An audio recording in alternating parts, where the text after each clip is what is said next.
third-party hiwalayan Marlo Arizala at Gina Mago.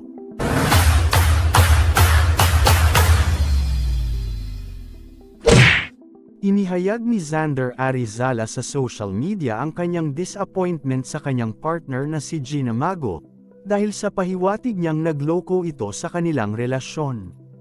Sa kanyang post, tinanong ni Xander ang kanyang mga followers kung maituturing bang cheating kung may kausap at nagugustuhan ng iba si Gina Mago kahit magkarelasyon pa sila.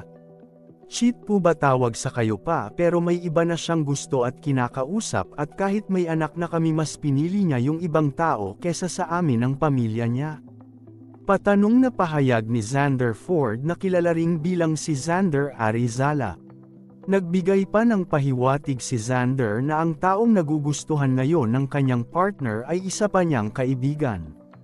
Sa isang post, inilahad pa niya ang isang kasabihan na hindi lahat ng ahas ay nasa gubat dahil minsan ay nakakasama mo ito sa iisang bahay, pinatira at minahal subalit sa huli ay tatraydoren ka pa rin.